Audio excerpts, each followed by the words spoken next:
Alhamdulillah, summa alhamdulillah, all praise to Allah SWT. Salawat and salam to our Prophet Muhammad SAW. Thank you, Prof. Dr. Osman Bakar from ISTEC IIUM, Pak Habib from Indonesia, from Aslam from IIIT IIUM. So, alhamdulillah, we managed to have this gathering tonight, and for tonight, we are so grateful that we're going to have this intellectual discourse series number 36, and the title is there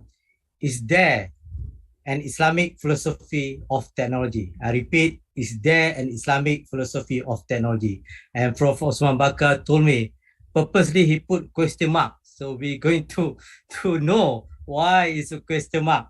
And of course, it's very fortunate for all of us. We have these Prof.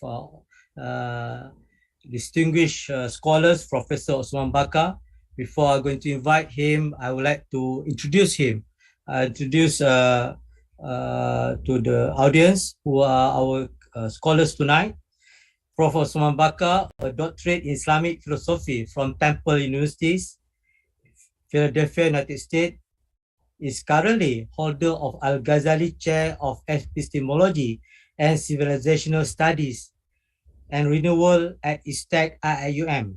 He is also Emeritus Professor in Philosophy of Science at Museum of Malaya. He was formerly Distinguished Professor and Director of Sultan Omar Ali Saifuddin Center for Islamic Studies, so ISIS.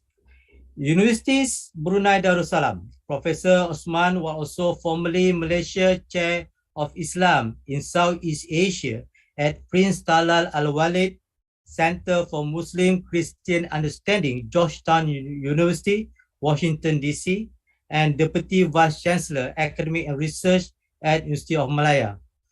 Dr. Osman is an author and editor of 40 books and more than 300 articles on various aspects of Islamic thought and civilization, particularly Islamic science and philosophy, in which he is leading authority.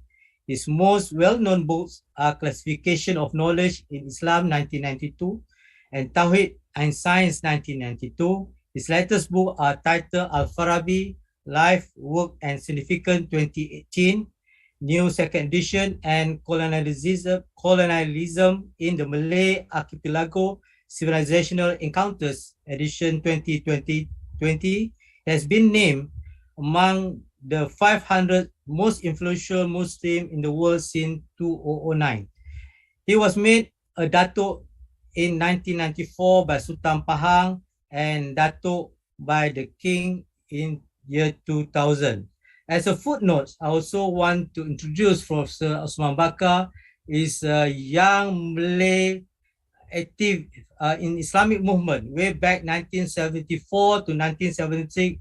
He was head of Bureau Education for Muslim Youth Islamic Movement, ABIM, and in 1979, 81, still a high school student, Prof, as Secretary General in ABIM. So without further ado, I would like to invite Professor Dr. Osman Bakar. Tafadhal. Thank you, Brother Professor Fauzan. Bismillahirrahmanirrahim.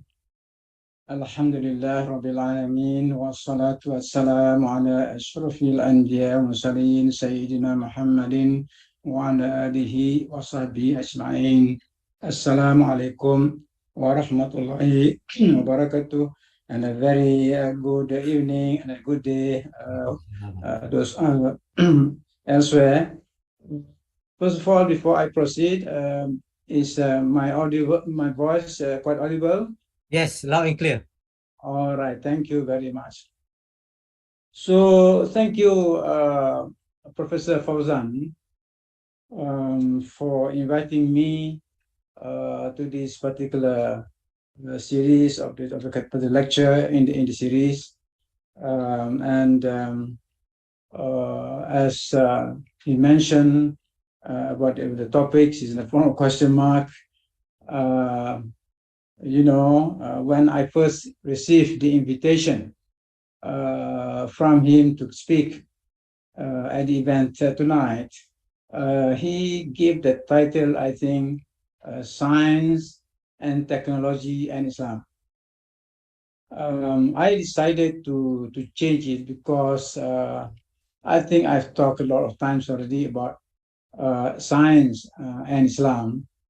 So instead of talking about both science and technology in Islam, I thought it'd be better if I talk about technology and Islam.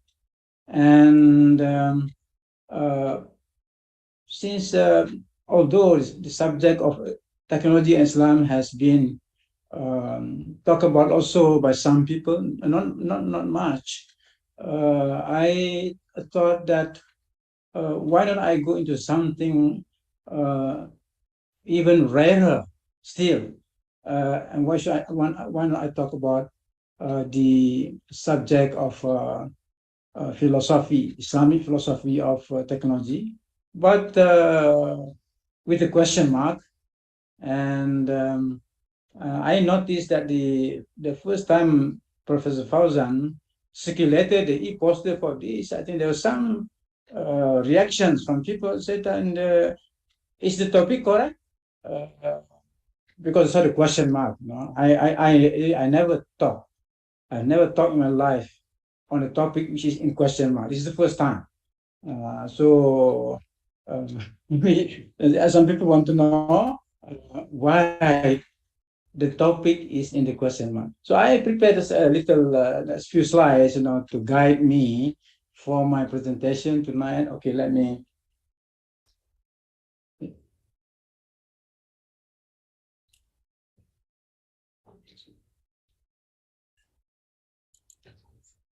Yes. All right. Can you see the slide on the screen? Yes, Prof. Okay, thank you.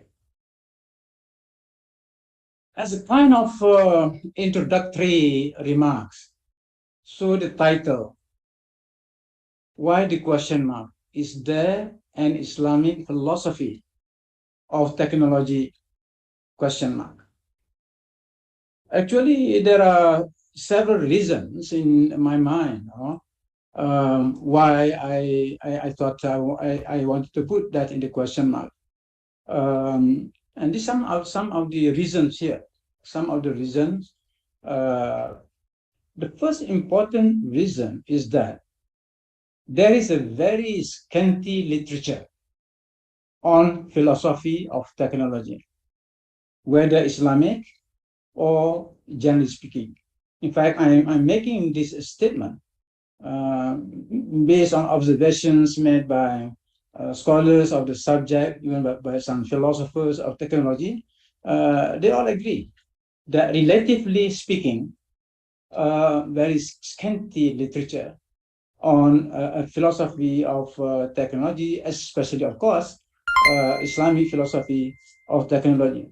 So, as a result, the subject of philosophy of technology does not get very little attention from even from people who are involved in the field of technology. It's subject something like it is almost ignored. So that it is the first thing.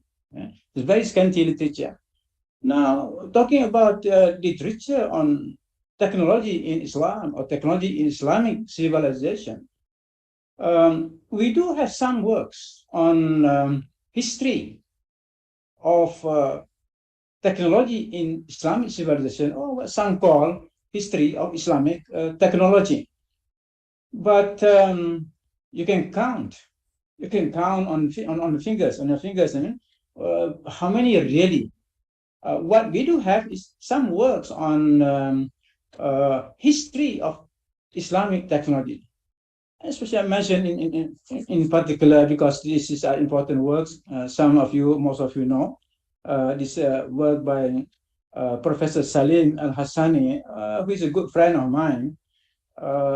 His books, 1001 Invention, The Enduring Legacy of Muslim Civilization, which was published in 2012, that's been very, very well received. Partly because, of course, I mean, there are very, very few such works. So it has gone several editions, publications already. All right. Then the other one's a book by Donald Hill. The title is Studies in Medieval Islamic Technology. Right, Donald Hill, Studies in Medieval Islamic Technology, which have often used, in my writings of the subject of science and technology in the history of Islam. And of course, also the book by Ahmad Al-Hassan, which he co-authored with Donald Hill. The title is Islamic Technology and Illustrated Study. These are the most famous ones that we had others, but otherwise we don't have.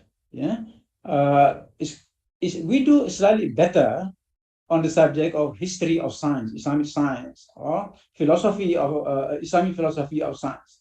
Slightly better, not much, but just to emphasize upon you that the subject of philosophy of technology, both in the East and the West, is what we call a neglected area of study. So this is the second reason. It is a neglected area of study. Just try to survey how many universities in the world have departments, have schools, have faculties that devote their that are devoted to the study of philosophy of technology. Very, very few. Now, okay, I mean, you have it's a neglect of philosophy of technology. Philosophy of technology can be written by, not necessarily by philosophers, but let's say some technologies can write on the subject. But the thing is, philosophers of technology are also very few in number. So because philosophers of technology are few in number, there's relatively little philosophical reflection on technology, regardless of from what perspectives, Eastern or Western. All right. So you have a very small group, philosophers of technology. Now, another reason, this is something that many are not aware. All right. There is a kind of underrated value of technology as a form of knowledge in history. I mean, it is not regarded. In other words, even the art of technology itself, the philosophy is even more visible. That the kind of this, how epistemologically technology is viewed. Going back to the days of Aristotle, in Greek thought, in ancient Greek thought, especially Plato and Aristotle, there was a kind of attitude of looking down on technology. So there was a direct contrast between episteme, science, and techne, technology. All right.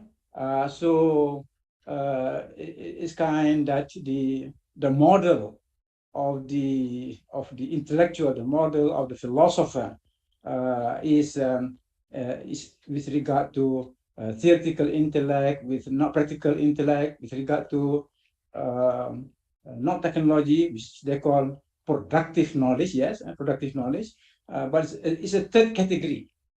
You have theoretical sciences, the practical or the applied sciences, and then you have the productive sciences, which are referring to such subjects, technology and the handicrafts and the practical arts. Yeah. So that even when Aristotle arrived in the in the Muslim world, especially among the philosophers, all right, the peripatetic philosophers in Islamic civilization, they carry forward, they inherited that kind of looking down upon technology.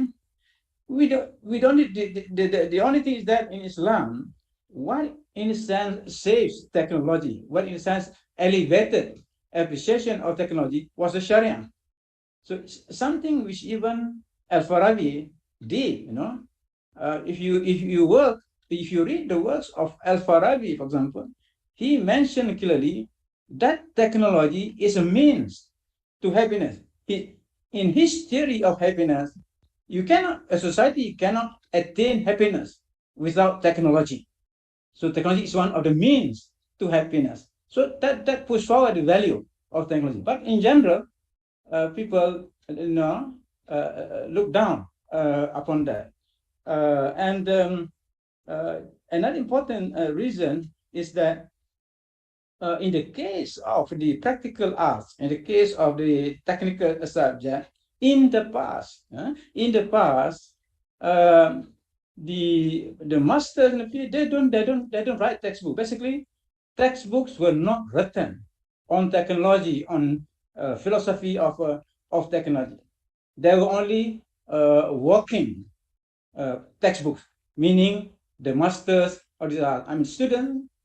So basically, technology was based on individual. It is an individual education with a teacher, with a master, and the student. So it is basically a very, very close personal relationship between the teacher and the student, as far as technology and the practical arts are concerned. Another reason why I think in our time now, why there is very little written works on philosophy of technology, is the huge gap between modern technology and pre-modern technology. I will come later to the views, for example, of Martin Heidegger. Martin Heidegger, the German philosopher, who has a very, very interesting view. I agree with most of his views as far as the pre-modern technology, but he himself is not happy with the development of modern technology. So that gap, in other words, we are trying to understand. We are trying to understand the phenomena of modern technology, which is vastly different with technology in pre-modern times. I think, of course, I'll come to that later. All right, so that's basically my introductory remarks. Why the question mark? So in other words, if Heidegger himself has a very, very interesting article called the question of technology. All right, you can understand from that title, the question of technology is precisely because there are many issues that are raised by the issue of that are raised when we want to concern ourselves with the philosophy of technology.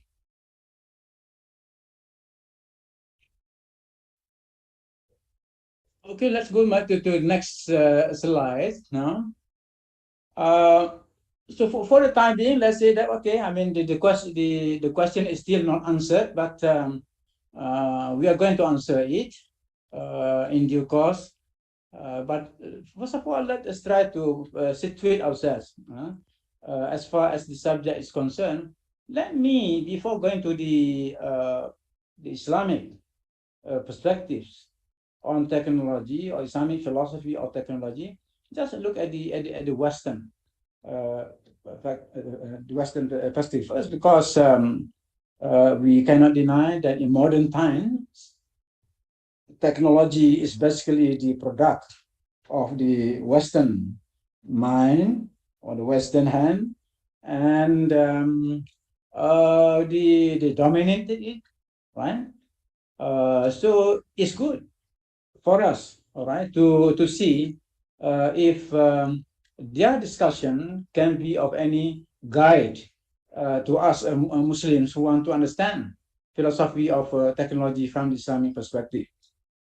Now, I mentioned here, I thank, in fact, I would like to thank Professor Amin Noordin from this UIN, Jakarta, who edited me to this book, It's a very good book, a very good source of reference. I mean, The Noordin is title, on live now. He's with us, Prof. Osman. I mean, Noordin. MashaAllah, he's listening. Then, Yeah, thank you, he's smiling.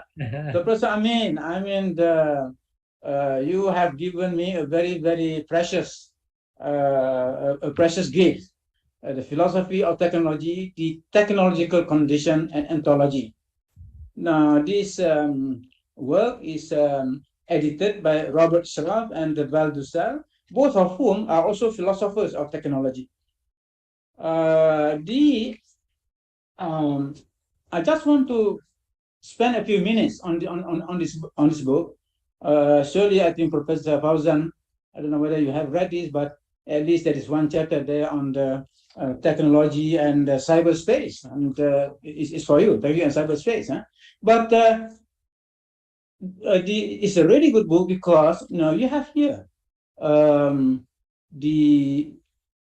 book in 6 parts with a total of 59 articles written by the leading philosophers of technology in the West.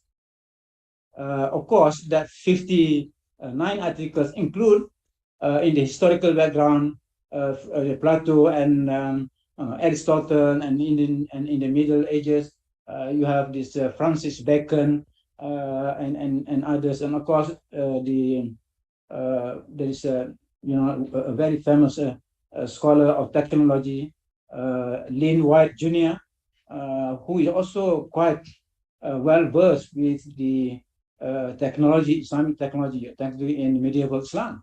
All right.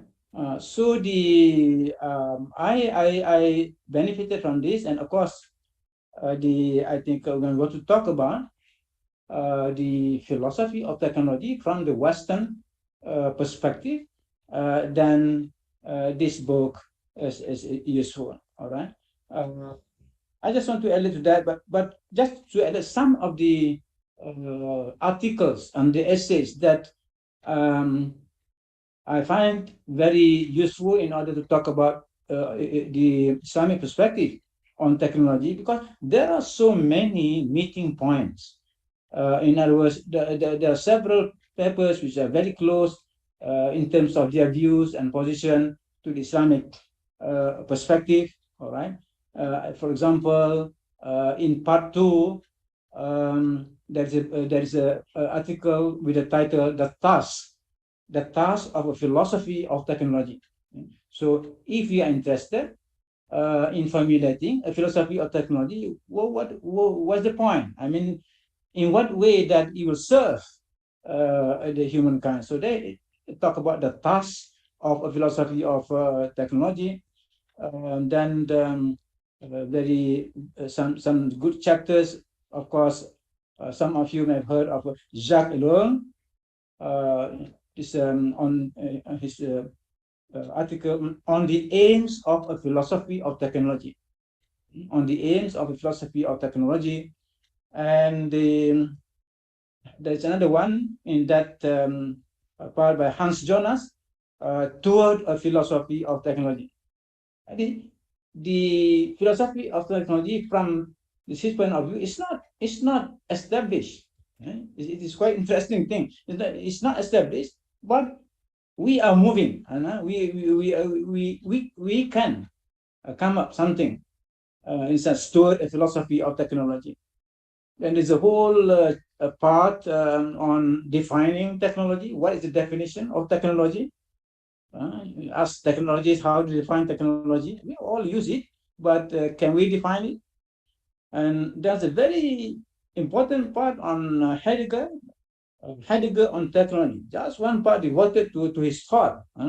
And the article that I mentioned just now, the question concerning technology is very, very informative, very enlightened. And then you have another one, philosophy of technology at the crossroads. Then you have a part on technology as human goals, as human acts. Is technology a means to an end, or is it an end itself? This was addressed.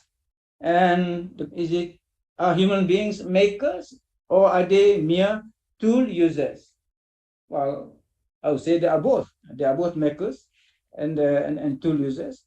Then very important question of autonomy of technology.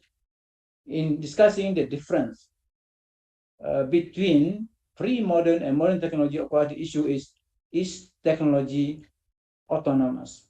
It's something that has a very, very important implications for us. Then you have the final part on technology as social practice. This part 6, we have a chapter on technology and cyberspace and the issue of technology and the life work.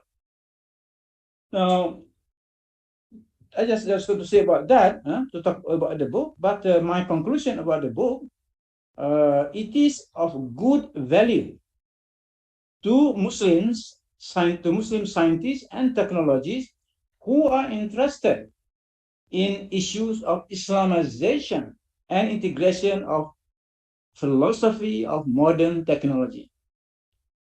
Since we don't have many, very little among Muslims, all right. Now we have in this work. So in this book, in my view, some of them, like the Heidegger's one, for example, we can integrate, we can slice and integrate that into what we may call Islamic philosophy of technology. So personally, I'm interested in this, and I hope really to discuss, perhaps even compare between Al-Farabi and Heidegger, because they are close, and they're quite close on a number of issues.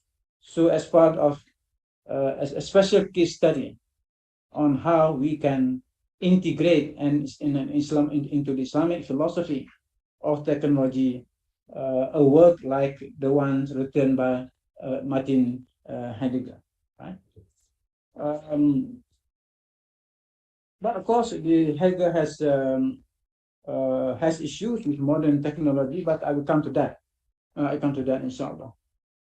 Yeah, the one I've here in my slide here, I think I wanted to say something after reading the article by Heidegger, which in a sense gives us some insight as to where he stands in relation to what we call Islamic philosophy of technology.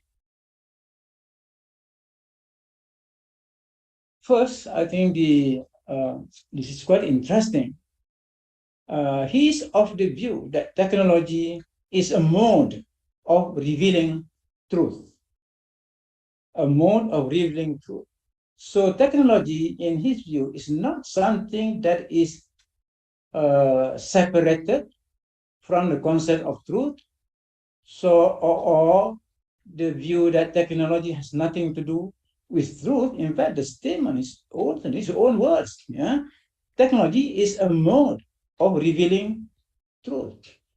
Now, I myself am quite familiar with the idea of science and truth. When we talk about philosophy of science, one of the goals of science is to establish truth or to discover truth. And I've often said in my presentation, in my writing, and in my speeches, that one aspect of the truth that science is after is that about that causality, that concept of causality or theory of causality that Muslim philosophers, scientists inherited from the Greeks. The other than that, everything that exists, every object, both in the natural world and both artificial object created by human beings, it exists because of four causes: the material cause, I'll explain later, the question of material cause, the formal cause, the efficient cause, and the final cause. The four causes. Each cause represents a truth. So in expressions used by Muslim philosophers and scientists, when talking about to explain the existence of things, in the world of nature, then it is to know these four causes or the four truths. And this view is accepted by Heidegger, right? But in that article, he even goes further. He goes further than that. For him, if we go into the real definition of technology, then technology will also reveal truth about the maker. It's not only revealing truth about the object, about the products of technology, but also reveal truth about the essence of the human being, who is the maker. We know very well such concept as man as Homo economicus, man as the economic economic being. We have that, all right, Homo sapiens, Homo economicus, but also have the Homo faber. Homo faber, man is human faber. Man is by nature a maker, which from the Islamic point of view, I mean, is a reflection of the divine attribute, the divine quality. God is the maker. God is the creator. Right? So, in other words, as far as traditional technology was concerned, in the production of object, the object reveals not only about the material object, but also the inner being of the maker, the truth. That person who you call a sonio in our the maker, a term also used for God, that same word. So it's a very interesting thing. Now, on the other one, Heidegger put forward this idea that technology comes to presence in the realm where revealing and unconcealment take place, where aletheia, there is truth, happens. So I've already mentioned this. I mean, this is just to emphasize that technology is a mode of revealing truth. Now, for Heidegger, to say that technology is a mode of revealing truth, this is a kind of essential definition of technology. There are many definitions of technology, such as the anthropological definition of technology, when we say that technology is a human activity, full stop. Well, it is true. Technology is human activity, and there is that amounts to being an anthropological definition. And then you have the kind of the instrumental definition, when we say that technology is a means to an end, even though that is very, very broad, okay, very, very general. You can make it specific, but that broad statement, technology is a means to an end, that is presented by him, by Heidegger, as an instrumental definition. But the essential definition, of course, that revealing truth. Now, in a sense, Heidegger is transforming the concept of the four causes of why things exist, into four modes of what he called the four modes of occasioning the what is called the which I personally regard as a kind of internalization of the Aristotelian causes. Heidegger is interested in internalizing the four Aristotelian causes in a way that if we really go deeper into the meanings of each of the four causes, we are actually going into the basically the inner meaning, their inner meaning. All right, and then I think that's what I wanted to say about the relevance of Heidegger there, and I find that quite similar to the position taken up by Al-Farabi, which I talk later, inshallah. Now, the next topic basically is to go. We are still talking about the Western perspective. We're talking about the Western perspective, but I narrow it down to the view of Heidegger because it's quite very interesting. Now, the dimension or aspects of technology. When we talk about philosophy of technology, what are the main aspects and dimensions that we want to discuss? Of course, the first is the aims of technology. The aims of technology, when you go to that book, in reading the various articles available in the it's quite interesting. It touches on everything, many kinds of aims. First of all, the technical aim itself, in the sense of kind of technical progress, but it's also it's about for example, economic purpose, it is social purpose, the artistic purpose. So we have here, for example, the scientific dimension of technology.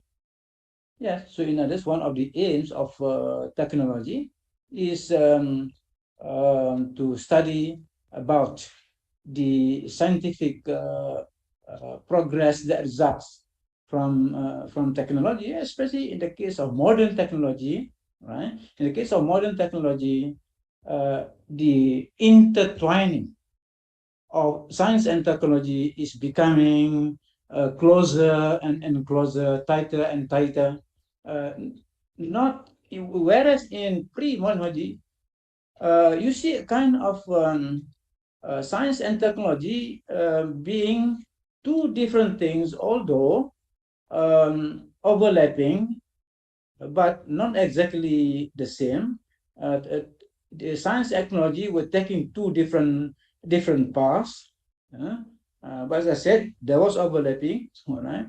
There were interactions at times, but the two somehow had different historical developments, has own their dynamics, the dynamics of scientific growth and the dynamics of the technical growth is not the same. It is only since modern time, right? Since the victory of the mechanistic worldview of Sir Isaac Newton, that we find this kind of very close interaction between science and technology.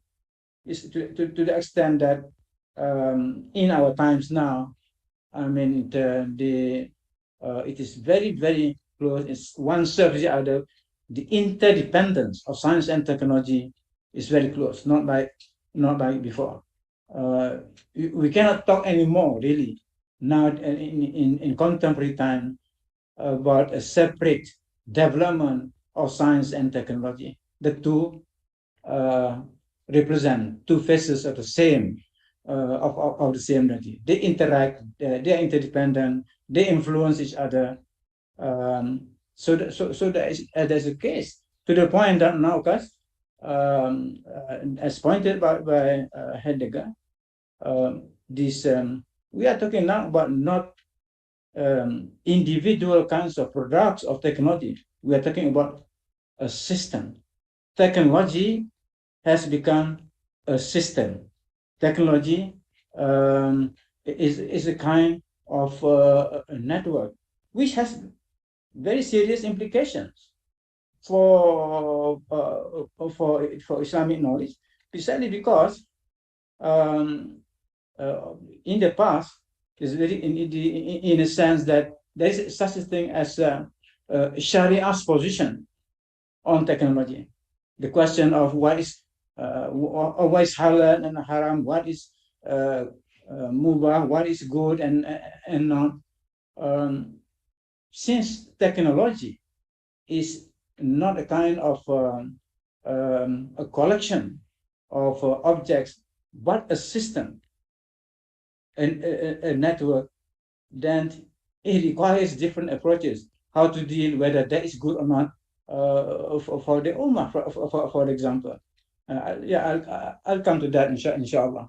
But I just want to emphasize here that in the writings by the Western philosophers of technology, when they talk about the subject, they address the issues of aims of technology, they address the issue of scientific dimension, they address the artistic dimension, they address the moral and ethical dimension, and they address the social dimension of technology. But even now, of course, now they talk also about the ecological dimension of technology, to emphasize the fact that there's no area of human life, there's no area of societal life that can escape, that has escaped from the impact of technology. Technology has impacted every part of our life. So when we want to philosophize about technology, we have to touch and discuss all these different dimensions. And when we come to Islam, actually these dimensions are present and must also be addressed. All right. So therefore, we can, in terms of the structure of the discourse, we can adopt these various dimensions discussed by the Western philosophers of technology, but we provide the Islamic input into each of these dimensions, or rather, we discuss each of these dimensions from the perspective of Islam. And it is not being done.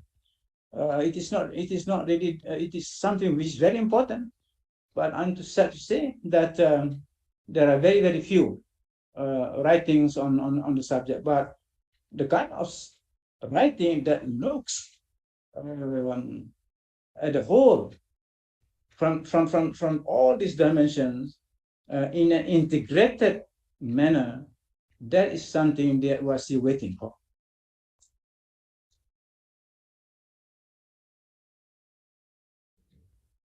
Then let's talk. Let me now talk about the Turk and Islamic philosophy of technology. So with that as background, I think it will help. All right. So when talking about a possible Islamic philosophy of technology, all right. Now the fundamental concepts. What are the fundamental?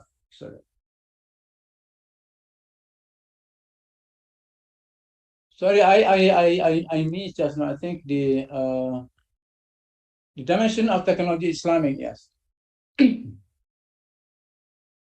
Now I have here, all right, talking about the dimensions of technology from the Islamic perspective.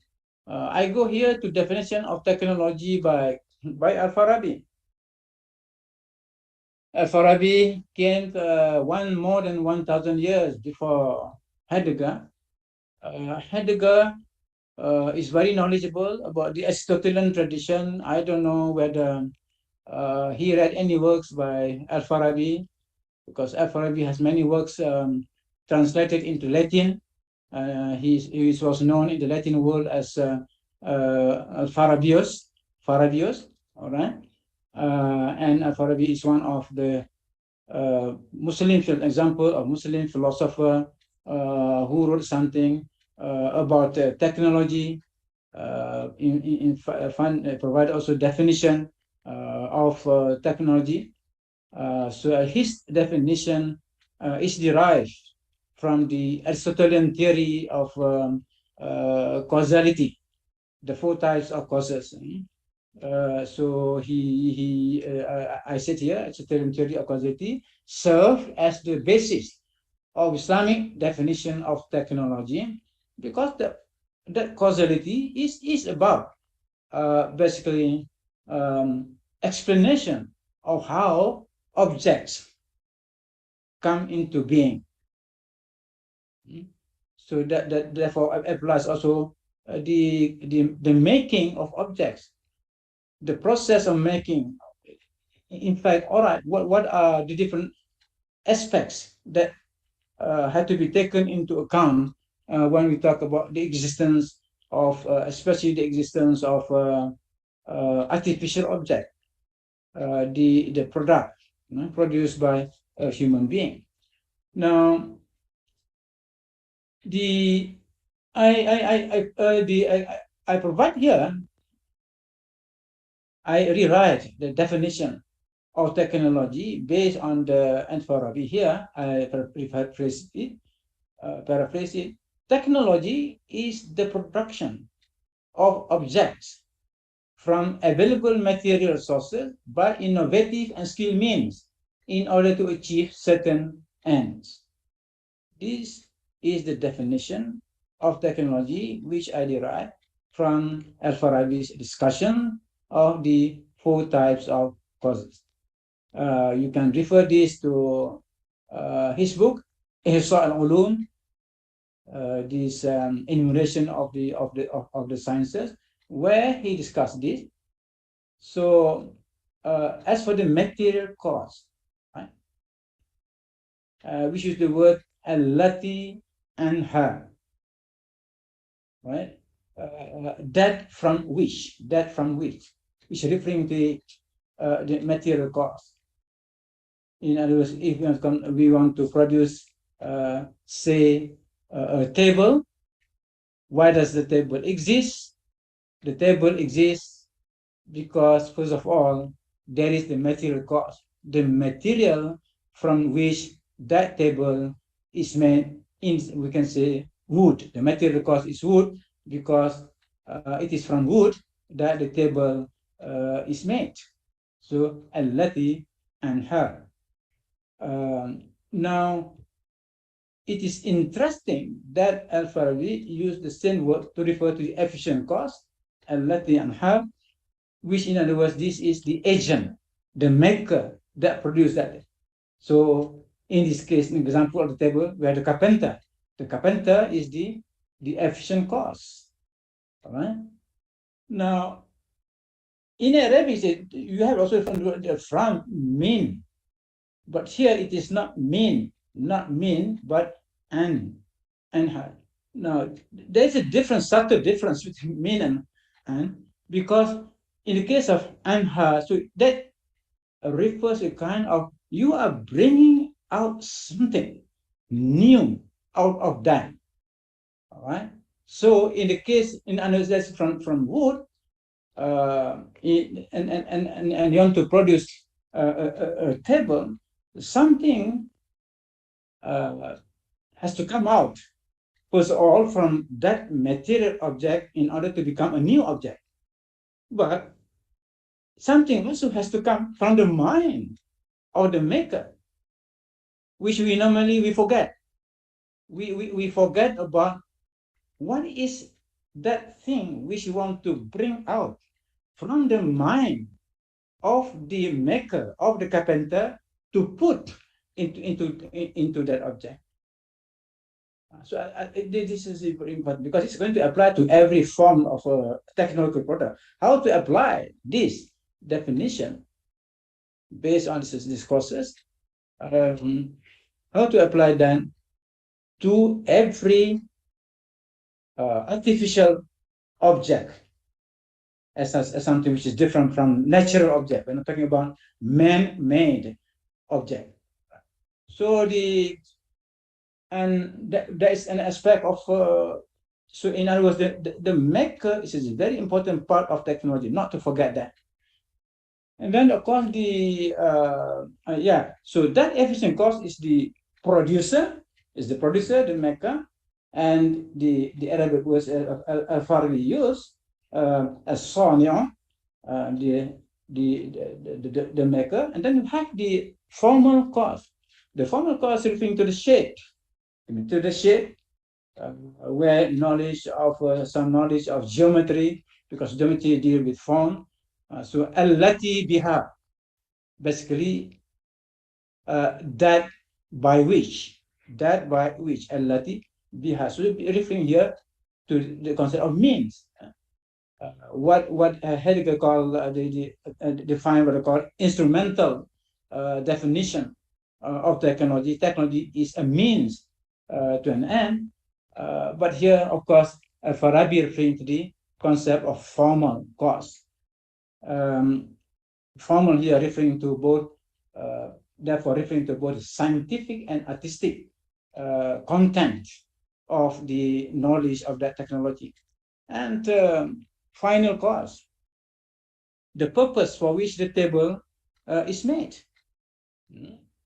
So whatever the purpose is in the mind of the maker. This is in Greek. This is the telos.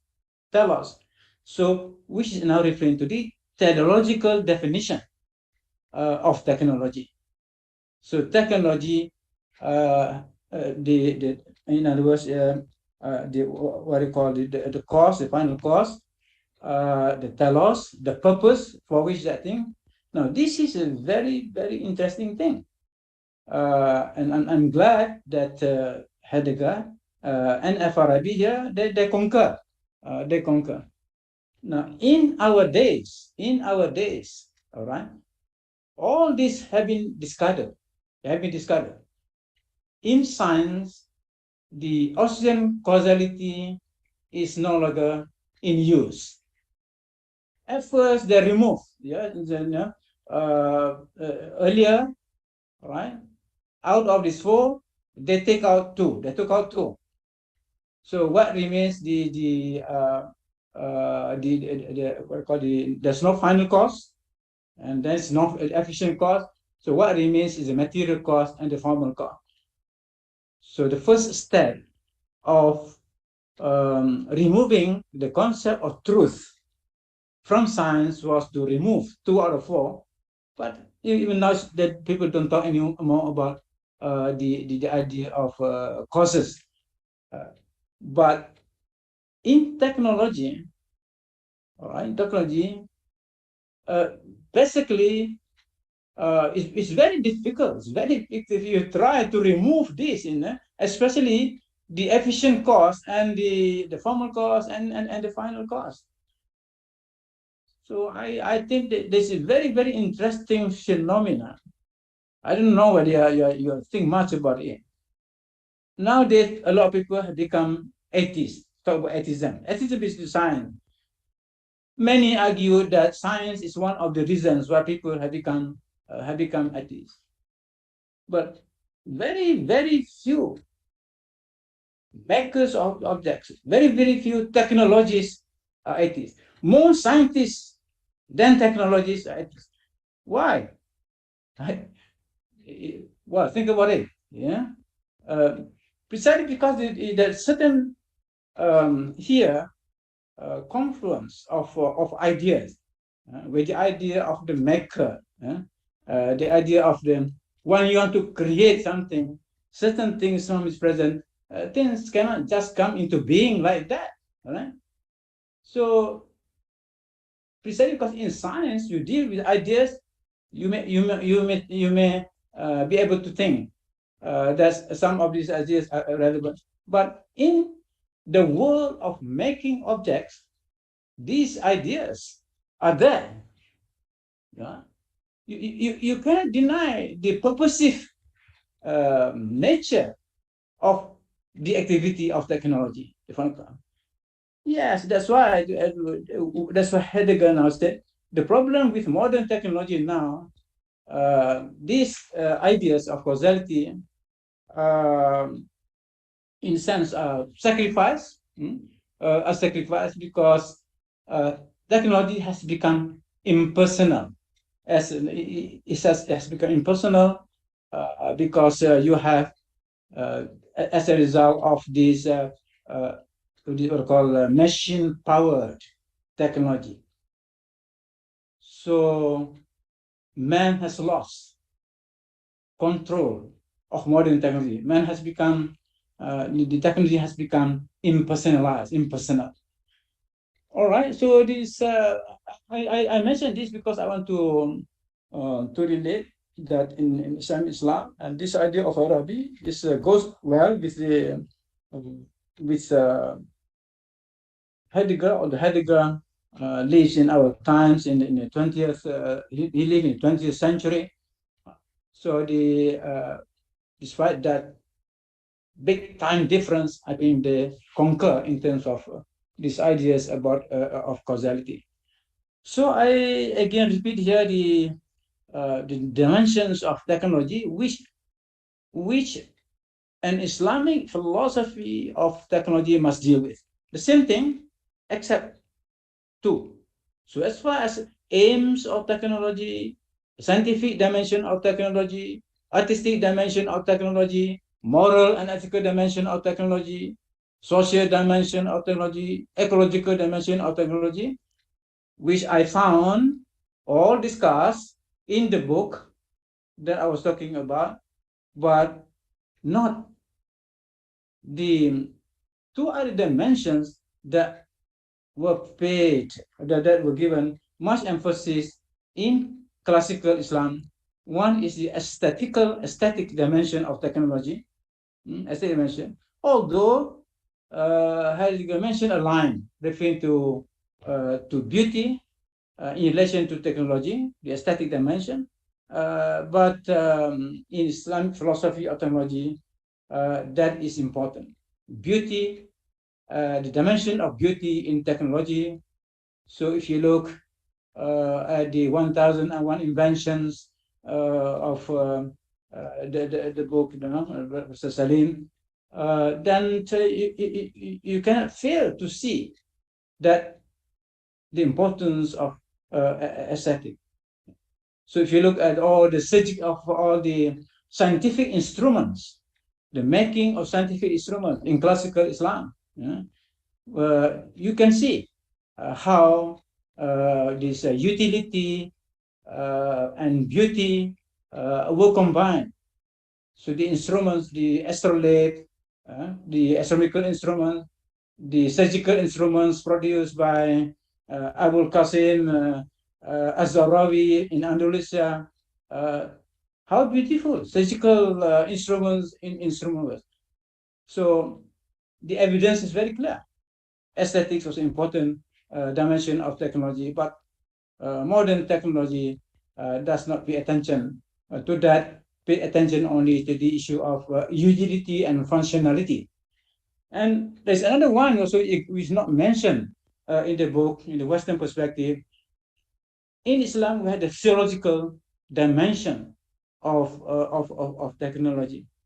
So when you want to bring out al-lati anha, to bring out from the maker, the producer, in a sense, to go into the essence of man, is to relate precisely to Allah subhanahu wa ta'ala. Saying, why are human beings able to create objects?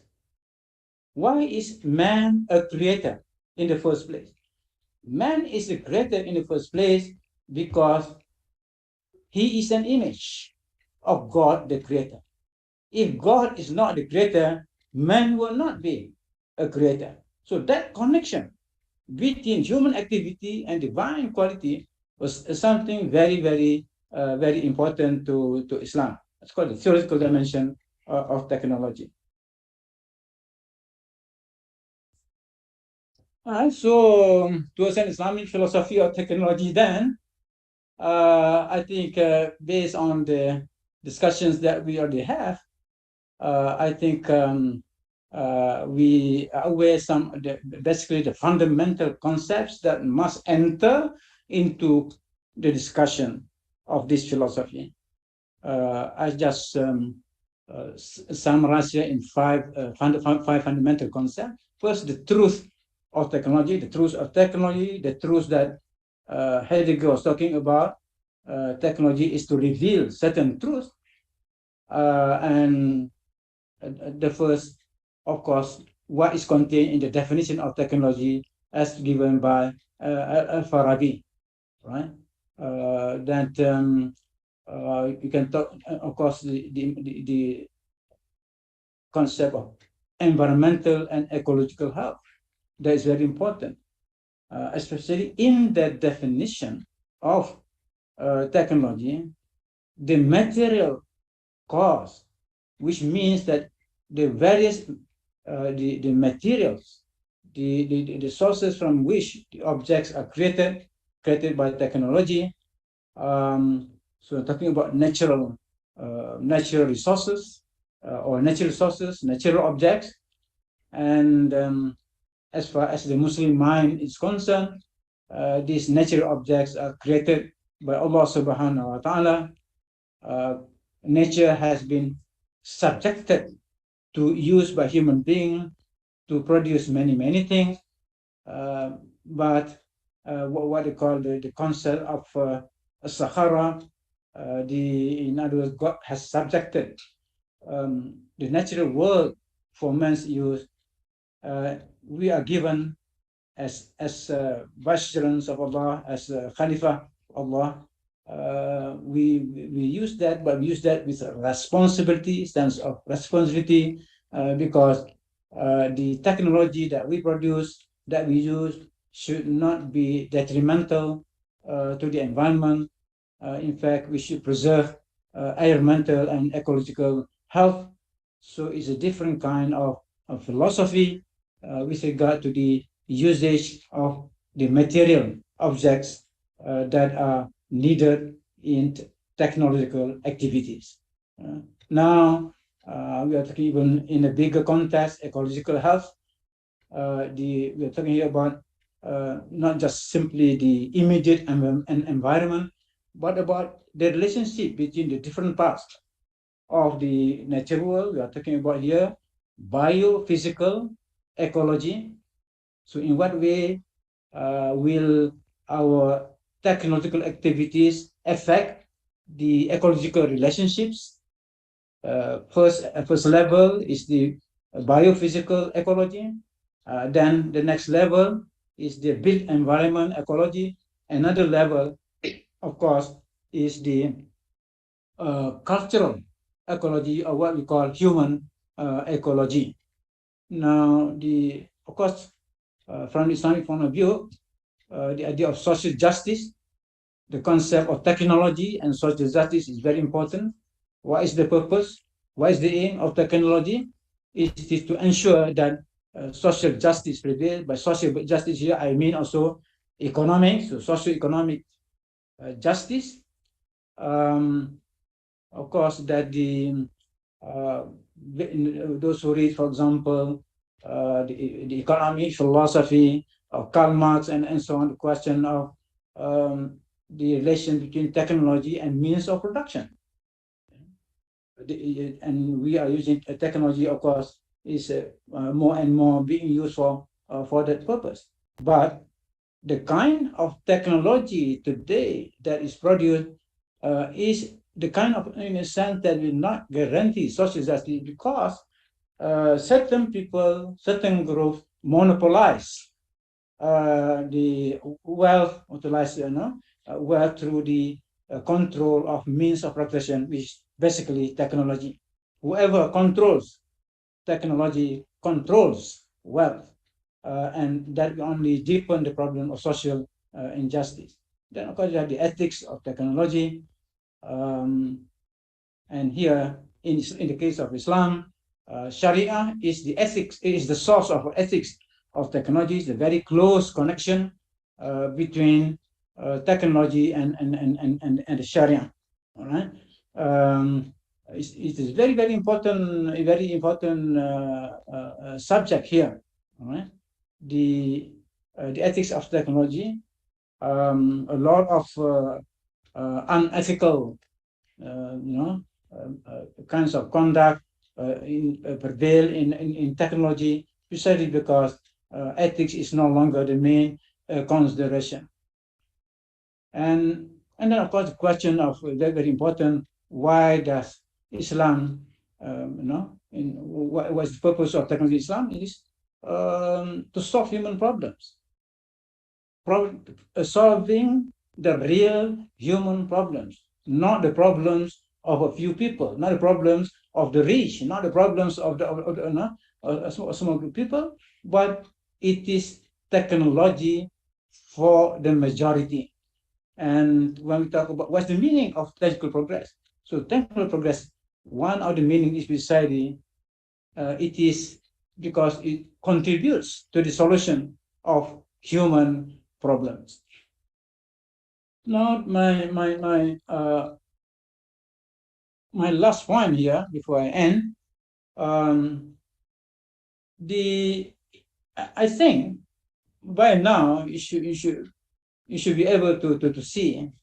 So the question, is there an Islamic philosophy of technology? Yes, there is. All right? There is, but we need more. We need to address more issues, and also the important ones.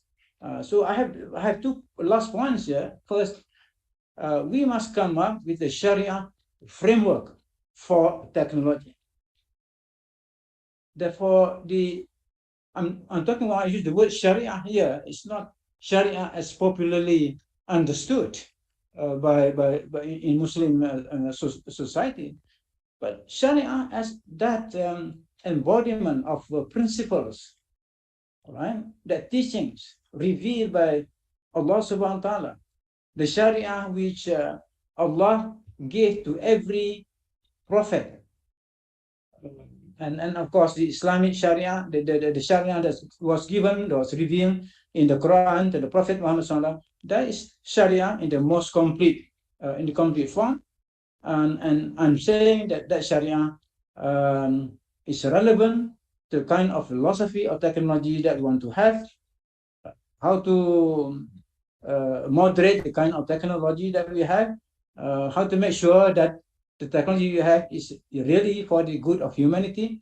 Now, Sharia, we need the Sharia to provide the framework.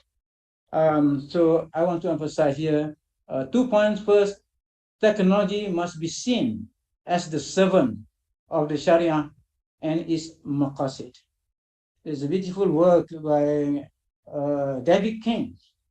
By David King, he said he has a book titled "The Astronomy in Service of the Sharia." He was, of course, he was very well-known modern astronomer, and that can be expanded, can be modernized. The technology as the servant of the Sharia. What is the purpose of technology? Is to serve the Sharia. That's what we saw in the early history of Islam, because Muslims, we have to fast in the month of Ramadan. We have to decide the times of when to start the month, when the first day of Ramadan starts, when the end of Ramadan we have, and the days, every day, the time of fasting from dawn to dusk. That varies on different places. So that is the way of life provided by the Sharia, and astronomy was adopted, and with astronomy we have the instruments of that. But in the context of modern technology, we need to look broader, and that's why I think technology must serve the Sharia and its maqasid. Look at the maqasid at Sharia and discuss how, in what way technology is, the role of technology is important. The other one, of course, the Sharia as the moderating influence at technology. Today, there's no moderating influence. The Western-dominated technology, basically, all right, it is not the Sharia, which is very one-sided goals as a multi-national influence. Technology is basically shaped by big profits, by making creating wealth in the hands of the few. So even these two required a lot of intellectual input from us. I mean, there are thousands and thousands of technologies, Muslim technologies, Muslim engineers. It is a pity indeed that we do not really, concentrate or put our mind into this kind of work. And finally, I just want to hear the challenging traits of modern technology. So while talking about the link between Sharia and technology, but looking at the traits of modern technology, it means that the scholars, the traditional scholars of the Sharia, the scholars of the Sharia, the traditional style, will not be able to deal with the modern technology, because modern technology is not just a kind of, it's not atomized. It's not something that atomized and itemized. We are not building technical products as items, all right? For particular technical objects as items, say somebody produced that, and you have to decide what is the status of that thing in the side, in the view of Islamic law, in the view of the Sharia. Maybe that can be answered. But one want to judge, all right, about technology as a system, as a network, that is difficult. Because one part of the system is related to another part. It's a mix, it's where good and evil, where the good elements and the evil elements of technology are closely intertwined. It is very difficult. In order, I don't know really. I mean, how that can be achieved, because we need a new frame of mind to look at the world of technology. Yeah, as I said, technology has to become impersonal. All right. Technology is not really controlled by individual human being, but it is machine-powered technology. If and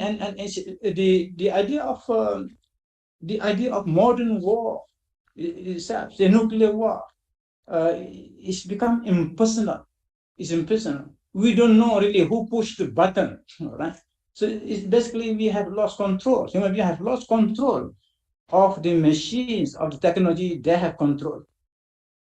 So it is entirely new world. So how can Islam help us to solve this problem? That is the question. But if modern technology is the same as pre-modern technology, I think it is very clear. The Islamic philosophy of technology is very clear as far as that kind of technology is concerned. But what I'm saying, it is still a question mark. How can we have a new philosophy of technology that will answer the problems posed by this system, this technological system that is with us today? Thank you. Assalamualaikum warahmatullahi wabarakatuh. Waalaikumsalam warahmatullahi wabarakatuh. Jazakallah khair, Prof. Osman Bakar, for very good and interesting talk. And now a lot of questions here on the chat.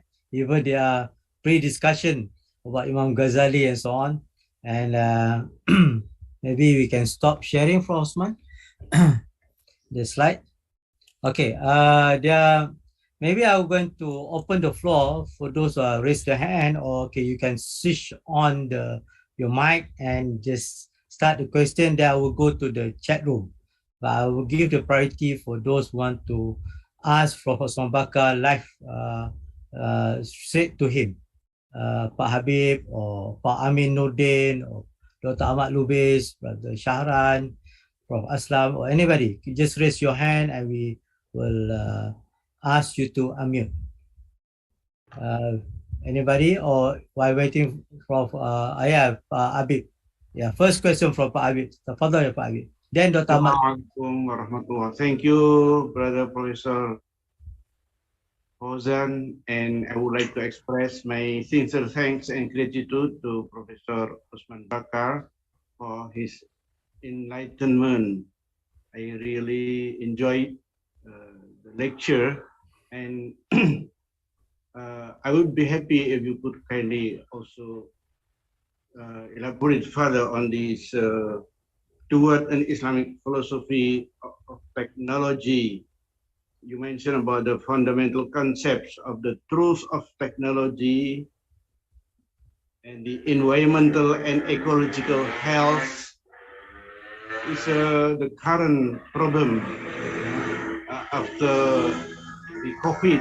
Is really the environmental and ecological health will be the fundamental question, and also the new challenge for the technology, especially for the medical or for the health, and so on and so forth. Maybe you could also, and also the social justice, because since I think at least from the First World War, the technology created the social injustices, and also I think after the end of the Cold War, I hope that after the end of Cold War, the world will be becoming just world, but no more unjust. And the social injustices is still question, and it's also question for the technology, and also the meaning of technology progress is solving the human problem. Has also the human technology has solved the human problem. The misery, human misery, human misery. What do you call? And also the war, the problem of the war. Problem of human misery. Difference. There are different miseries. And actually, I mean, conceptually, the technology should and must would be able to solve the human problems, even the human misery. But could you, Prof, from the philosophical aspect, could you please again elaborate this? Thank you. Thank you, Prof. Dr. Habib. Prof. Osman, can we collect 3 questions? Then you answer all those 3 questions. Is it possible? Is it okay if I reply? Because my mind tends to lose the. Okay, proceed, Prof. Osman. Because the Habib's questions very, very important. All right, very important. I did not have this chance earlier to go into detail. All right. Now, yes, there is a philosophical answer to that. Okay. It is very important for us to realize that we human beings live in the world of forms. The world of forms. Many possible forms. Many possible combination of forms. We should not forget that. We are surrounded by forms. And technology is about choosing forms. So we should not think that modern science is the only way of doing science. We should not think that modern technology is the only form of technology that we can create.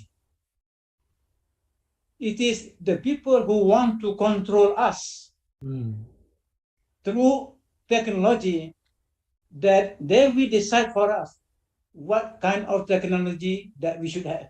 We should not surrender our freedom of coming with alternative forms of technology. I think that is very important because it is possible. It is possible because precisely there are so many different forms.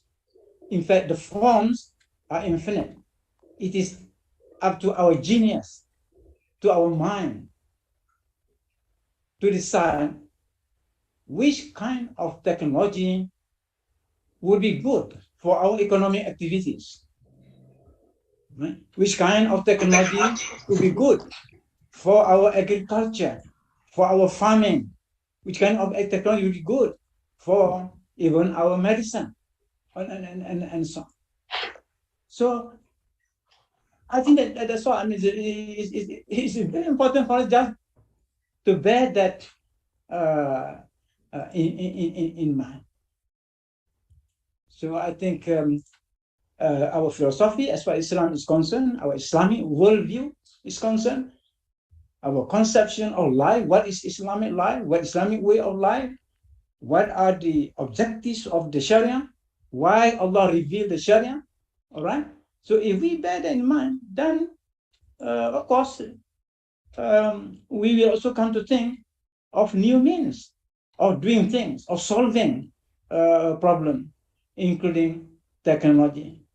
So to me, all right, for example, we are the, we believe in the idea of the ummatan wasatan, the people of middleness, the middle community. We should ask ourselves, in order to be that kind of ummah prescribed by the Quran, what form of technology, what kind of technology we should have in the different fields of our activities? Well, we have to start somewhere, of course. But the point is, we should not surrender to only one philosophy of technology. There are other philosophies of technology that are open to us. Thank you. Thank you, Prof. Osman. So never surrender. So next question, Dr. Ahmad Lubis, right here from, I think you see Al-Azhar, Indonesia, mistaken. Tafadhal, Dr. Ahmad Lubis. Yeah, thank you very much, Professor Fauzan. I enjoy your speech, Professor Bakar. I just wonder whether you can really elaborate in this matter that I'd like to ask you. Like we are Indonesia, Malaysia, and other Muslim countries rich of natural resources. And then we know that we have really Islamic golden age where the science really as the great issues on the time.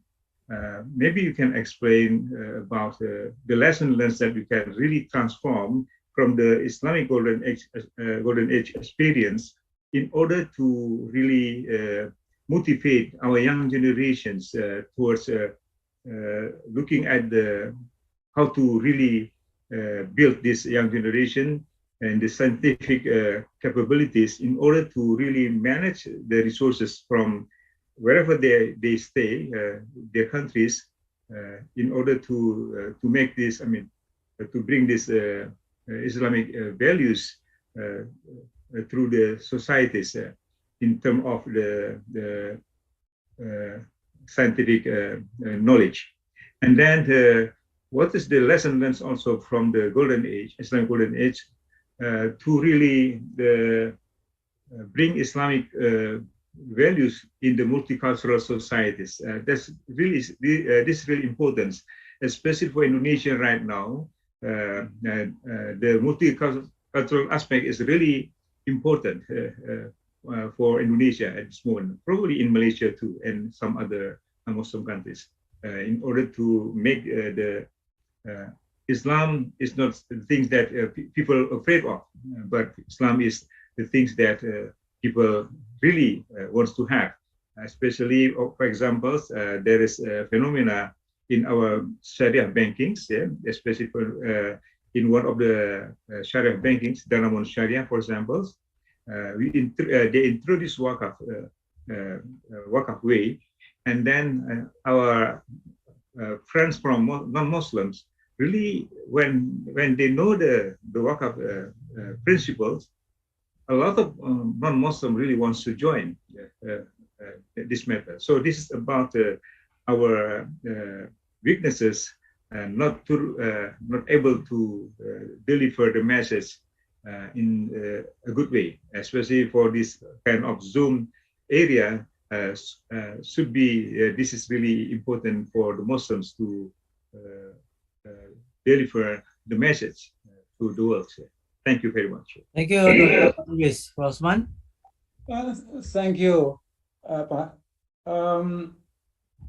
You know, I think it is not too late for us to learn from the experience of our Muslim predecessors.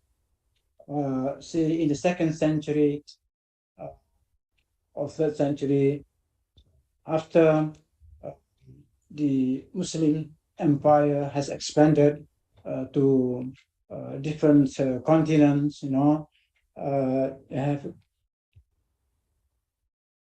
2 different continents. Then they start to pay attention to how to build their civilization. And yes, the first, of course, education. We have to make sure that our system of education has laid down the foundation of knowledge into many different areas. I think that's important. The first one is the classification of knowledge, the different branches of knowledge that were to be cultivated. That depends on the system of education. We cannot do otherwise. Yeah, we have to strengthen our system of education to make sure that we create a new knowledge culture based on the Quran, based on the prophetic Sunnah, based on the and of course open also to influences from outside. Those knowledge which Islamic, the Muslims inherited from the Greek, from the Indian, from the Chinese, from the Persian, Indian civilization. The Muslims consider that as their own. Of course, anything which they found to be contradictory to the Quran, to the Sunnah, then they will correct that or reject that. But most of the knowledge actually were found to be useful, so they integrated that into the Islamic curriculum, into the Islamic pursuit of knowledge. Then with that, the importance of institution. So I think the role of Baitul Hikmah is a very, very good example. It's a very good example. And of course, there you need the role of the state. Civil society alone will not be able to do that, but civil society need to work together with the state, with the government in pursuit of this. So what did they do? They embark on very, very, in a sense, dynamic kind of enterprise, translating all the important works from various languages into Arabic, into Arabic at a time. That can be applied to our own situation. I know very well. This is very good. For example, Indonesia, when it comes to translation, is far, far ahead than Malaysia. In other words, that's good, but of course, still more to be done. And we have to be selective, of course. We have to be selective. The really important works from various languages, different world languages today, that can benefit the Indonesian people, the Malaysian people in this part of in Nusantara, part of the world. That is important, all right? So, in a sense, the first phase of Islamization and integration of knowledge in the history of Islam was undertaken by Baitul Hikmah. So we should learn from them.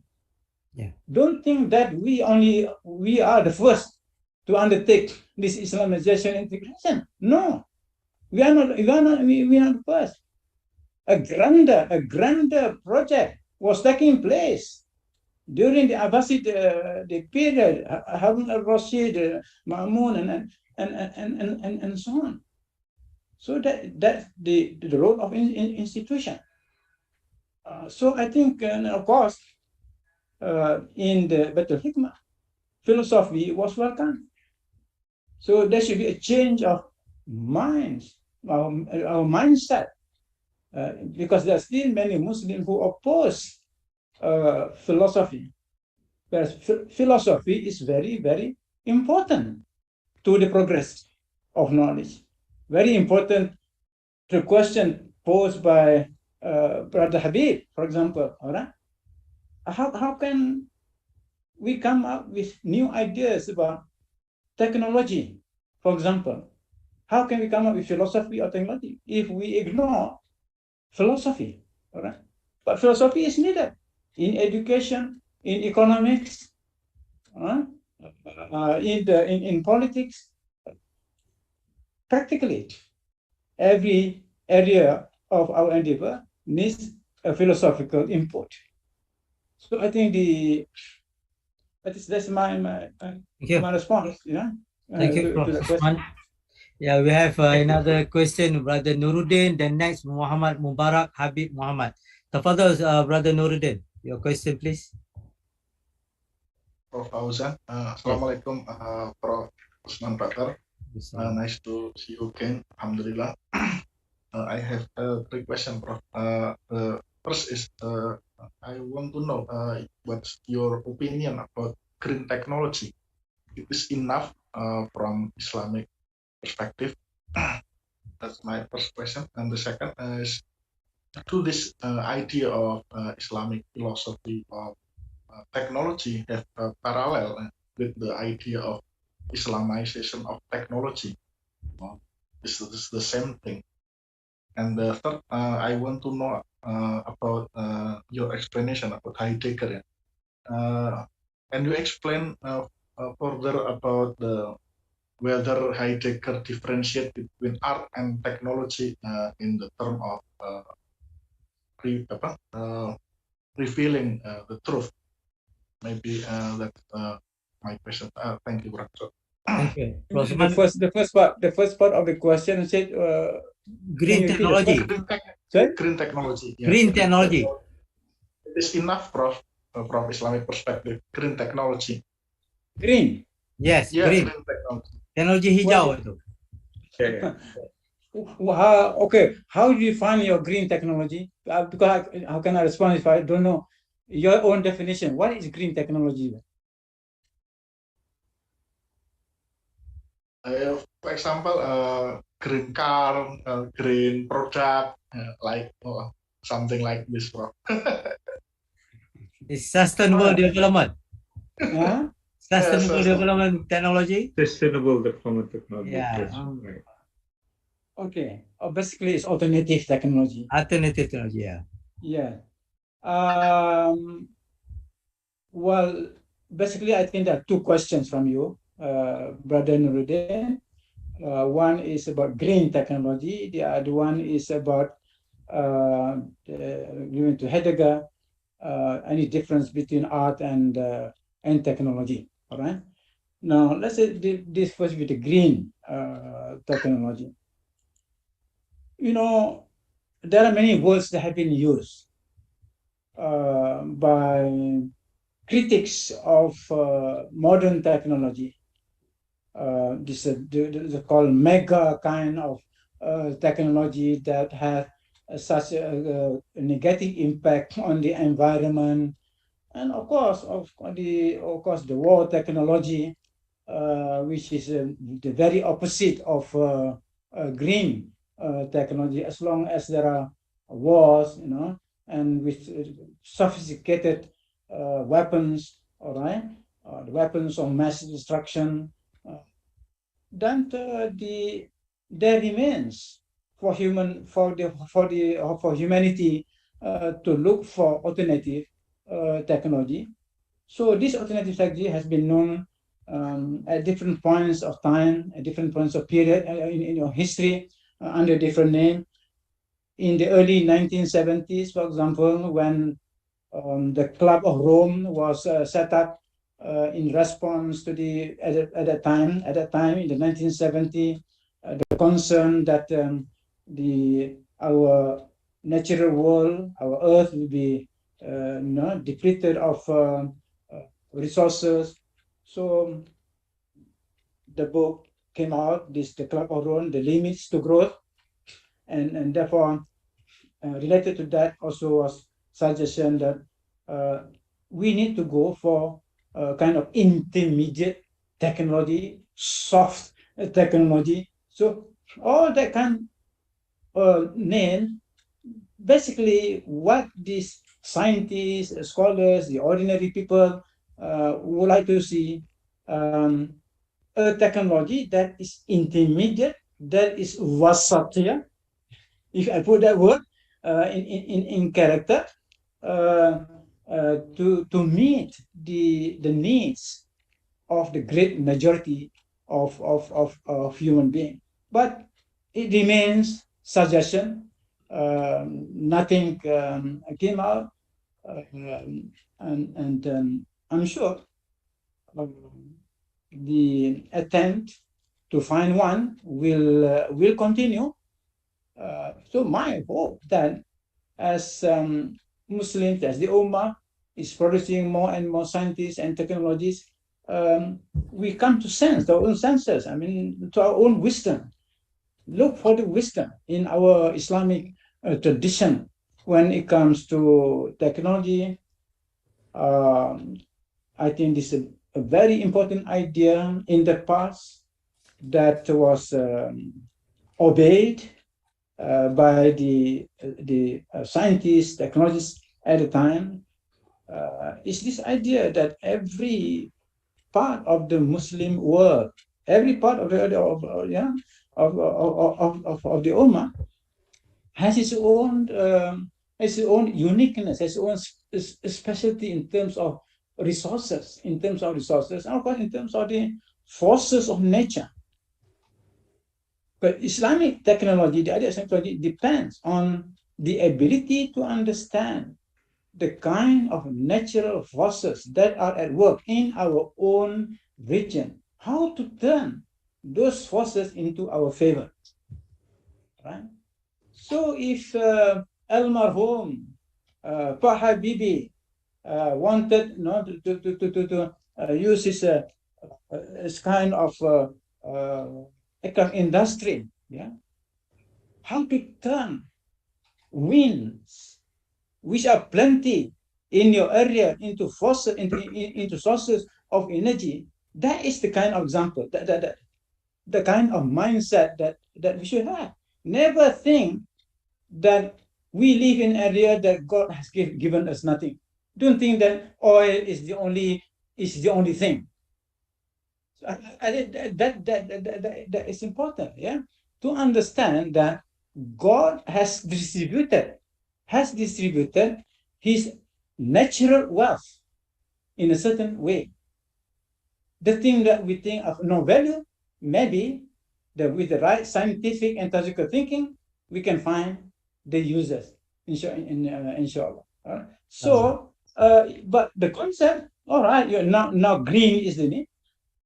Yes, since our planet Earth is described in the Quran as the green planet, so we have been also talking about the green technology in response to current situation. But in order to come up with a really good concept, well conceived idea, what do you mean by this green technology? You need also knowledge of philosophy, of history, of idea. You need knowledge of history of science or technology. You have to have that. So basically, get the right kind of knowledge in order to produce this, what is called green technology. So that it's not just slogan, but it is based on very, very concrete things. Now, the question of between art and technology. Yes, many Western philosophers had this Elul, Jacques Ellul, and that, and even Al-Farabi.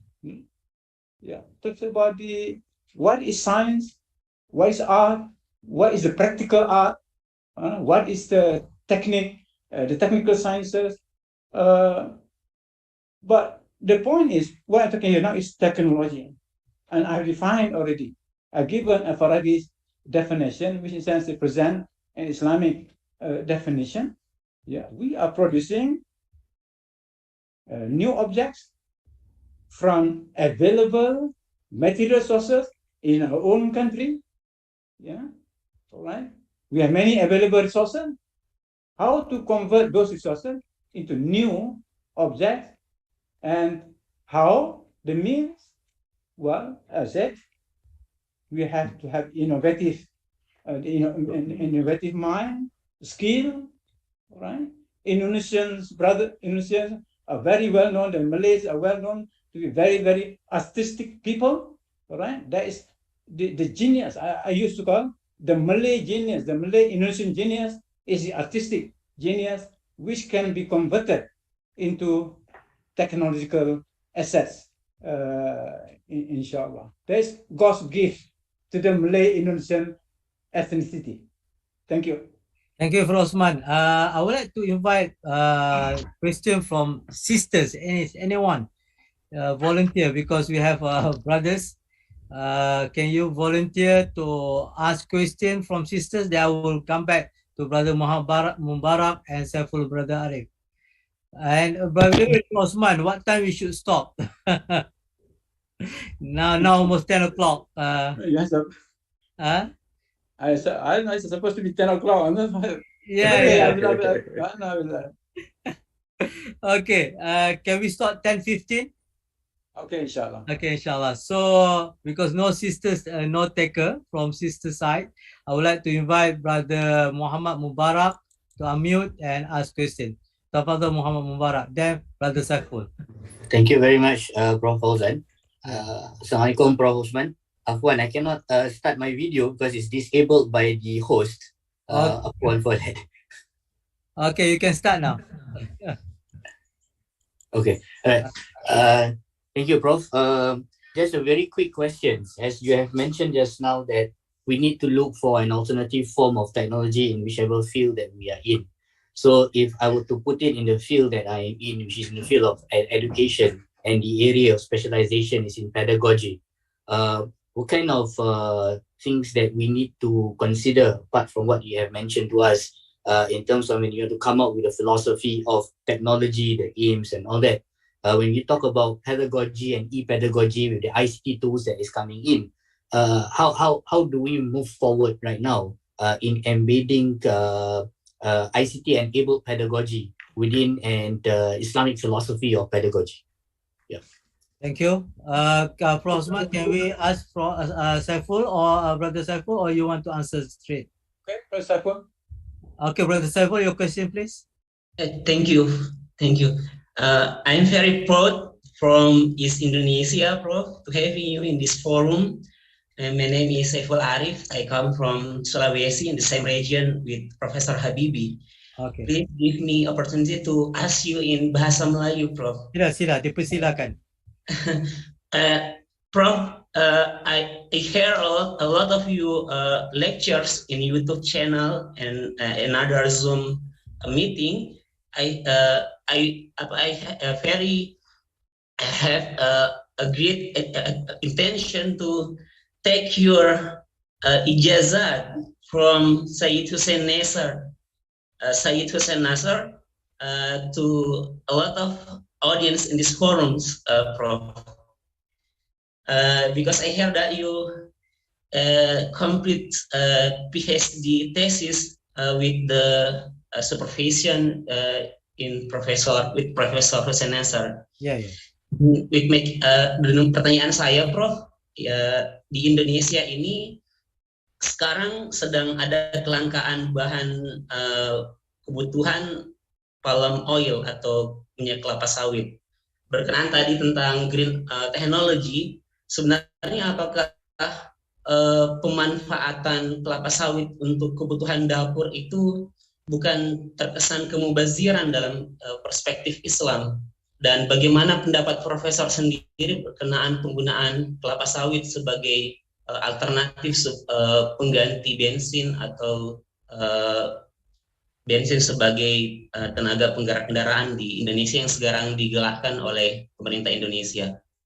Terus yang kedua, Prof, saya melihat bahwa teknologi dan pengembangan teknologi di dunia dan apa yang disampaikan oleh para sarjana Islam berkenaan tentang adanya semacam kesan bahwa umat Islam itu menjadi sangat anti dengan perkembangan dan inovasi teknologi, di mana kemudian China sudah melakukan genetical engineering sejak mungkin 7 tahun yang lalu.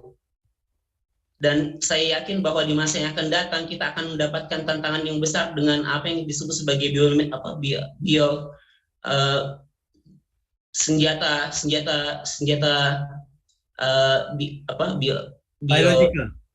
biological, biologis yang kemudian bisa dikembangkan oleh negara-negara lain di peradaban yang lain yang kemudian dia tidak terikat dengan nilai etis yang seperti itu, Prof. Karena kita sendiri seperti apa yang kita dengarkan bahwa merekayasa genetik dari embrio sendiri pun tidak diizinkan dan tidak diperkenalkan dalam mazhab Sunni Islam. Berbeda dengan pendapat kalangan Syiah yang mengatakan bahwa memanfaatkan gen dari istri kedua seseorang untuk kemudian melengkapi beberapa DNA yang rusak dari istri pertamanya yang tidak memungkinkan adanya bayi yang lahir dari situ, itu diperkenankan oleh mereka. Jadi mereka punya pendapat yang sangat progresif, tapi kita sendiri orang Sunni menganggapnya itu bukan suatu hal yang benar. Sehingga kita dilampaui oleh banyak peradaban dengan alasan etis. Oke, terima kasih Pak Saiful Arif. Prof Osman, saya ingat saya akan baca juga soalan daripada chat room daripada Bambang Cipto. Soalannya,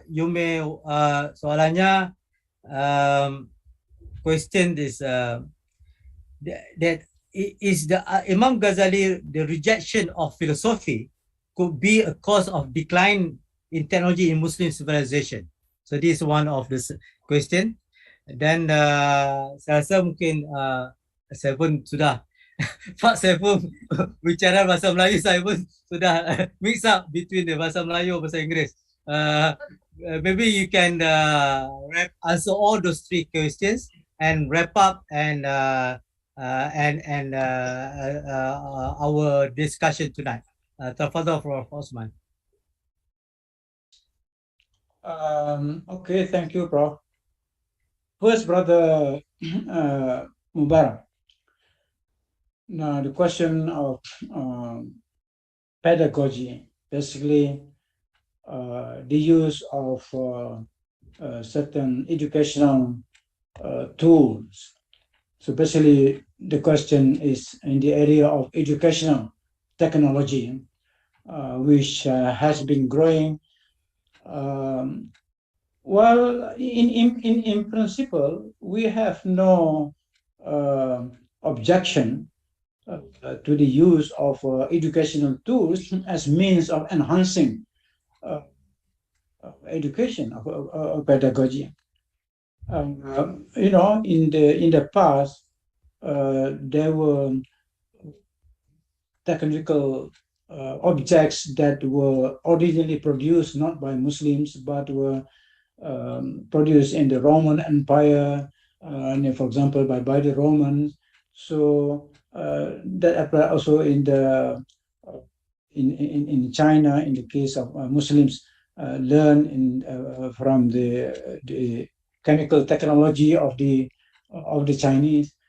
So that, in other words, that kind of thing is not new to Muslims. Muslims have been used to inheriting technology from other civilizations. But later, okay, when they inherited it, they improved upon that technology. They improved. So they improved that technology and conform that technology to the Muslim mindset, to the Muslim values, to the Muslim affinity for certain things. For example, a question of aesthetics, for example, all right, which is very Islamic. So the Muslims did not just get objects from other sources and then just leave it like that with no improvement. All right. So if others in the West, in the East, in China or Korea or the United States have already produced, certain products to aid their education, even in their pedagogical approaches, just turn it, make it better. Yeah, in a sense, there's no need as the state to invent a new wheel. Yeah, but I was talking in general, in other words, generally speaking, we should think of alternative technology. But if in specific cases where others have already produced, we just adjust that to our own needs. Yeah, I think that is mine. But maybe you should try now new ones.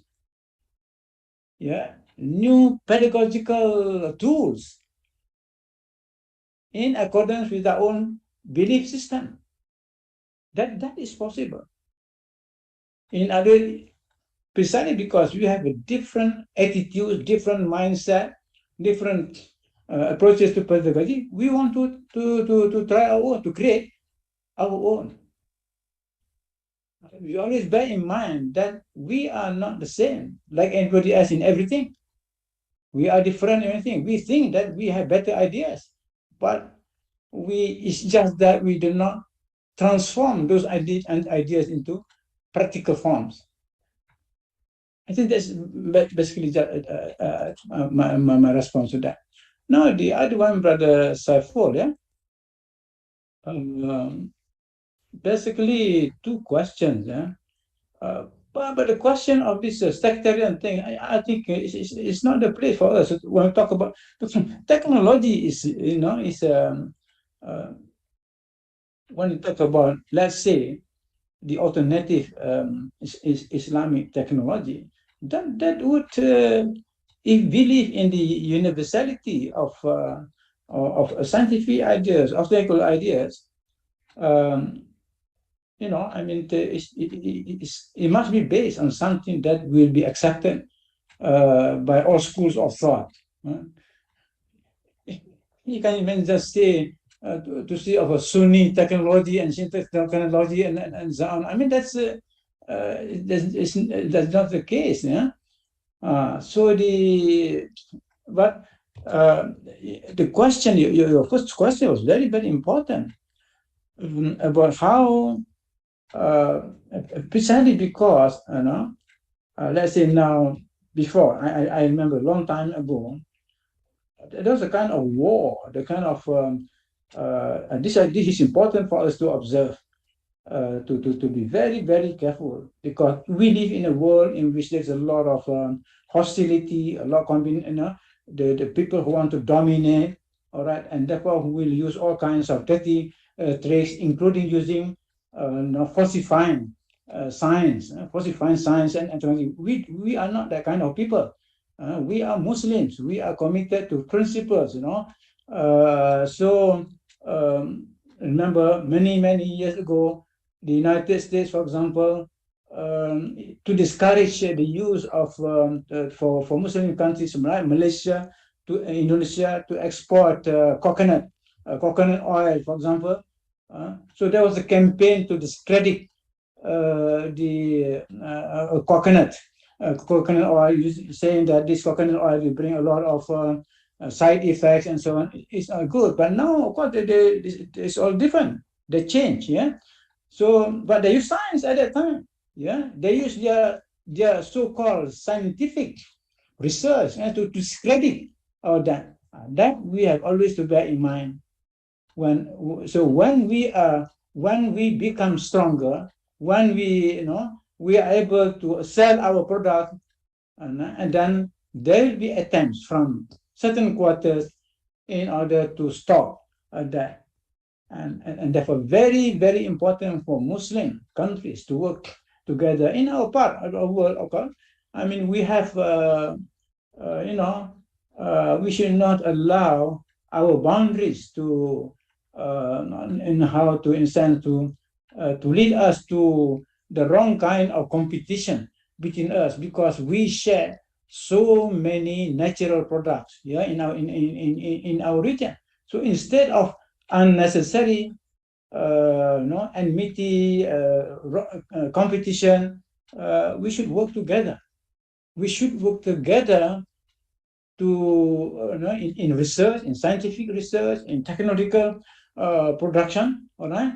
Because the rest of the world, yeah, so large a world who is in need of our product. In other words, two minds working together will be better.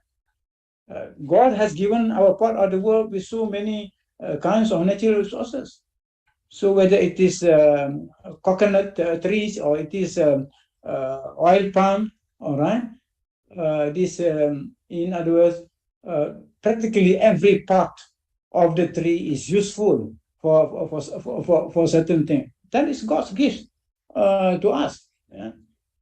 So I think that was the question basically from regarding that. There's one more question which was that which I can't remember from Brother Saiful something. Does he Brother Fauzan? I think one question from chat, Bambang Cipto, is Imam Ghazali rejection of philosophy could be a cause of decline in Muslim civilization? No, as a student of philosophy, I don't agree with that. First of all, it is not true that al-Ghazali rejected philosophy. If we read carefully the work Tahafut al-Falasifa, it is clear that he's not against philosophy as such. He was critical of certain philosophical issues, which is a normal thing. Because Ghazali himself learned many things from falsafa, including mantik, certain things from logic, all right, the mantik of the philosopher, certain things from the physics of the philosopher. I've been telling to some people, especially some students, I said, now, why not someone write about what Ghazali owed to the philosophers, what in particular Al-Farabi and Ibn Sina? Then you see to what extent. Just write a PhD thesis, the influence of the peripatetic philosophers as al-Masihiyun, in particular Ghazali, Ibn Sina and Al-Farabi. To what extent Ghazali was influenced by this? Then you will appreciate that. Then this second response to the question, of course, history of science did not support then Ghazali's attack on Ghazali's Tahafut cripple philosophy or cripple science. That is not supported by historical facts. I've answered this in some of my writings. In some of my writings, I replied, no. You look at the works by Josh Saliba. Josh Saliba has provided a good to show, for example, the progress of astronomy. The astronomical sciences were not affected by Ghazali's critique. and the rise of, say, the Sorowardi and his school of the imagination, after Ghazali died. Yes, I mean, the philosophy took a different way of development, all right? But that is not against philosophy as such. Yeah. So we have to be correct first. It is not correct to say that after al-Ghazali wrote the Tahfid of Falasifa, then Islamic science declined. That's not supported by fact. But it is true that under the attack of al-Ghazali, in a sense, philosophy developed along a different line. Different school of philosophy emerged. Because a lot of al-Ghazali said, what I said was correct. So therefore, the philosophers have to take into account of his critique. Not aside. We should take. I think we need to look at the issue from that aspect. Yes, thank you. And all right. Thank you very much. Do you want to conclude or any summary for 1 or 2 minutes, Prof. Osman? I've said practically everything that I wanted to say, but of course, I want the last thing that I stopped just before I finish my presentation earlier. I really would like to see Muslim technologies, Muslim historians of technology, Muslim philosophers of technology get together to deal with this problem of modern technology, which cannot be dealt with by the ordinary jurists or fuqaha, because the problem is the same. It's not a question of passing judgment, good or bad, halal or haram, to a particular technical object. All right, like the microphone, like the what do you call that? We're not talking about that kind of technology. Yes, there are forms of technology which can be itemized, which can be that one. But we are approaching a situation where science and technology are intertwined, producing a system, a technical system where all the different parts are interdependent, and good and evil are mixed in that system, right? It's very difficult to separate now the evil things and the good thing from that system, because they are very, very, very intertwined. Let's say now the intelligence-based technology that is now in the process of being. That's a very, very, very good example. And there are people out there who want to control the world, attempt in a sense to create a system which they are in charge, and we have to be part of that. We have no choice but to follow. Whether we dealing with that with the economics, in the economic system, the banking system, and during this pandemic, people are taking that opportunity now, where your voice, your individual voice doesn't matter anymore. We are part of that system. How do you deal with that? It's a very, how to use our Islamic assets. How do you utilize our Islamic teaching in order to deal with that kind of world in which we find ourselves now? I think that's one of the main jobs of Professor Fauzan, because he is a technology, especially technology and cyberspace. Technology in cyberspace is a good example of a system. It is a system. You're not dealing with the individual object. You're dealing with the system. Betul tak, Prof? Thank you, Prof. Osman. It's a very big job. I don't know whether I can carry out, but I think we have colleagues here, more than 70 participants, can help the Ummah.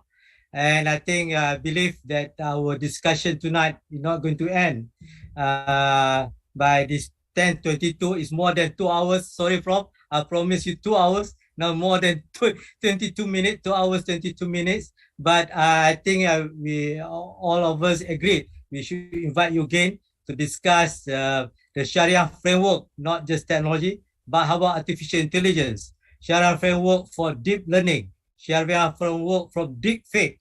They have fake, now deep fake. Then and we know that the employees of the Facebook confess that, satisfied that they are controlling the people through the algorithm. So as you said, we have to fight and never surrender, and we have to work together. I guess with that, I hope we can think about it, sleep over about it tonight, inshallah. I believe the word from Prof. Osman, normally he never say about never surrender. Tonight he said never surrender. Do not allow others to colonize us. With that, I close with Tasbih Kafarah and Surah Al-As. Subhanakallah wa bihamdika